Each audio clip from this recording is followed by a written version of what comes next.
अशा वेळी मी तुमच्यासमोर उभा आहे. मला आठवतं मी ज्यावेळेस तुमच्याकडे शाळेत होतो त्यावेळेस आम्ही पण असं जर समोरचा कोणी एखादा बोलायला मला राहिला कंटाळा आला की मागून टाळा आला असं आज करणार का? आज करणार का? नाही. मला काही जण हो म्हणतात दिसतात मागतेच. 78व्या स्वातंत्र्य दिनाच्या दिवशी आज आपण सगळे इथे उपस्थित आहोत. इतकं सुंदर माहोल तुमच्या शाळेतल्या सगळ्या विद्यार्थ्यांनी तयार केला. आपल्यापैकी बऱ्याच विद्यार्थ्यांच्या मान्यवरांनी त्यांचे विचार मांडले. सरांनी सुंदर पियानी गावाजवळ अभंग गायला. लाठीकाठीचं आपल्यासमोर एक सादरीकरण झालं. आपल्या शाळेतल्या पहिला दुसरा तिसरा नंबर मिळालेल्या विद्यार्थ्यांचा आपण सन्मान केला. हे सगळं करत असताना ज्या टाळ्या या लोकांसाठी वाजल्या, ज्या टाळ्या आपल्या मित्रांसाठी वाजल्या, त्या टाळ्या आपल्यासाठी वाजतील का याचा विचार आपण कधी केला? की आज माझा मित्र पुढे जातो, त्याचा सत्कार होतोय आणि त्याच्यासाठी आम्ही टाळ्या वाजवतो. तर त्या टाळ्या ज्या त्यांच्यासाठी वाजल्या त्या आपल्यासाठी वाजल्या पाहिजे याचा विचार करण्याचा दिवस म्हणजे आजचा दिवस. ती म्हणा आता स्वातंत्र्य दिवस झाला, तू असं काय सांगतोस की टाळ्या वाजल्या पाहिजे? स्वातंत्र्यानंतर टाळ्यांचा काय संबंध?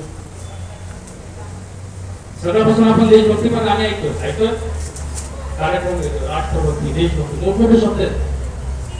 मला एक दोघांनी सांगा देशभक्ती म्हणजे काय? पटकन एक दोन वाक्यामध्ये दोन शब्दांमध्ये पटकन श्रीखंड वाटवत ते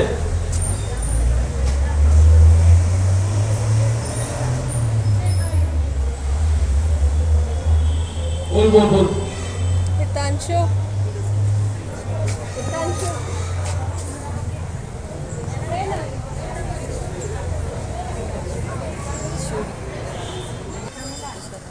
देशभक्ती म्हणजे देशावर प्रेम करणे, त्याचा आदर करणे, त्याचा सन्मान करणे, प्रत्येकाबाबतीत समानता असणे.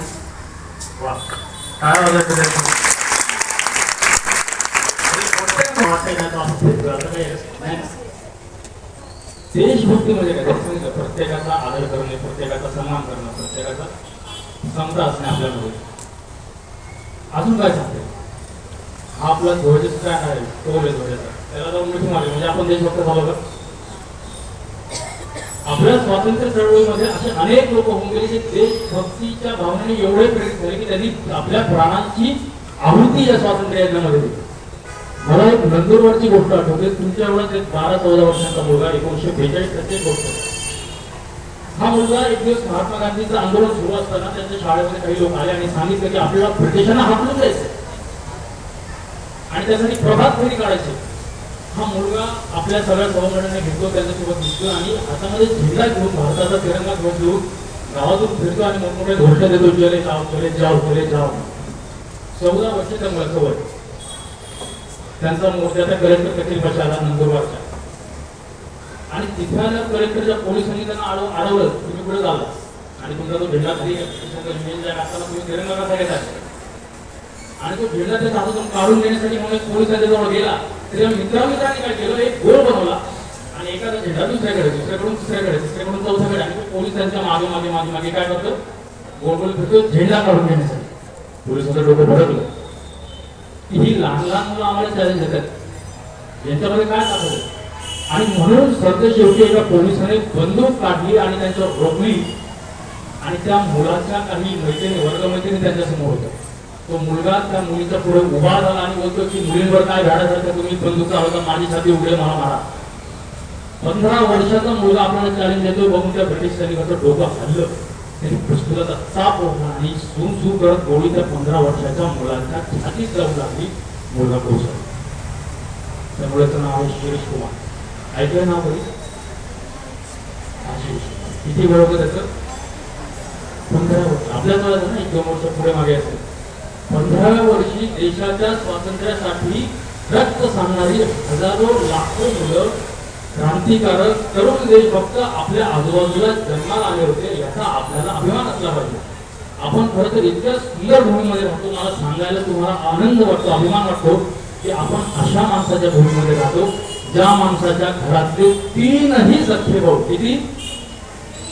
3ही सख्खे भाऊ देशाच्या स्वातंत्र्यासाठी फासावर गेले. कोणी नाव सांगू शकतं? आपल्या इथे जवळच आहे, चिंचवड मधलं नाव आहे. चापेकर बंधू. कोणी बोललं पण ऐकवलं. बोला. क्रांतीवीर दामोदर हरी चापेकर, वासुदेव हरी चापेकर आणि बाळकृष्ण हरी चापेकर. अभिमानाची गोष्ट यासाठी अशी आहे की देशाच्या स्वातंत्र्यासाठी एकाच घरातले तीनही सख्खे भाऊ भासावर जाण्याची महाराष्ट्र नाही, भारत नाही तर जगाच्या इतिहासात एकमेव घटना म्हणजे दामोदर चापेकरांचं बलिदान.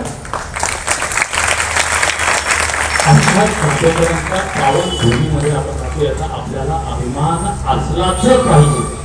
आणि त्यांचा राहता वाडा तुमच्याबरोबर मी मुख्याध्यापिका पहिला विनंती करेन की कधीतरी आमच्या या सगळ्या मुलांना घेऊन त्या वाड्याला भेट द्यायला तुम्ही जरूर घ्या. या सगळ्यांनी बलिदान केलं.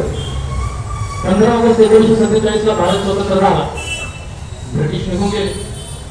देशभक्ती संपली. मग आज उठा बरं तुम्ही सगळे झेंडा घ्या आणि रस्त्याने चालत जा, मोठे मोठे ओरडते जय जाओ इनकलाब जिंदाबाद, मेरी झांसी नाही दूंगी. काय होईल? कोणीतरी सोसायटीतलं फोन करेल की आमच्या इथं कोणीतरी वेळा कोणी आला त्याला घेऊन जा. आज अशा घोषणेची गरज नाही आहे का? आपले सैनिक, आपले जवान देशाच्या स्वातंत्र्यासाठी सक्षम आहेत की कुठलाही बाहेरचा शत्रू आम्हाला येऊन हरवू शकत नाही, तेवढा आपण दाखवत आहोत. आपली जबाबदारी काय? तर सुरुवातीला मी तुम्हाला प्रश्न विचारला, देशभक्ती म्हणजे काय? त्याच्या आधी मी तुम्हाला सांगितलं की ज्या काळ्या आमच्या विद्यार्थ्यांसाठी वाचतात, ज्या काळ्या आमच्या मित्रांसाठी वाचतात, त्या काळ्या आमच्यासाठी वाचल्या पाहिजेत. म्हणजे देशभक्ती आपल्यासाठी.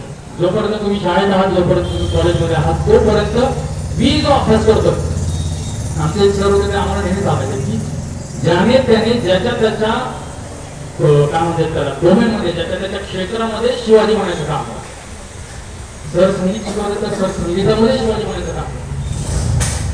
एखादा मुलगा आपला दानपट्टा करत असतो, त्याच्यामध्ये पानाला गुण आणि त्याच्यामध्ये शिवाजी महाराजांसारखं काम करायचा प्रयत्न करेल. आपल्या काही खूप सुंदर त्यांनी शास्त्रीय नृत्य केलं, त्यामुळे त्याच्यामध्ये पानाला गुण. जी मुलं हुशार आहेत ती त्यांच्या अभ्यासामध्ये पुढे जातील, देशाचं नाव रोशन करतील.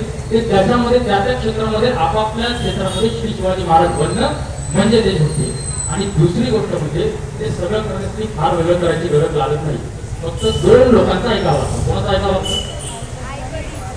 आई वडील आणि अजून एक तुम्हाला सगळं माहिती. मग मी का सांगतोय? सगळं माहित असतं आपल्याला, फक्त आपण काय होतं विसरून जातो.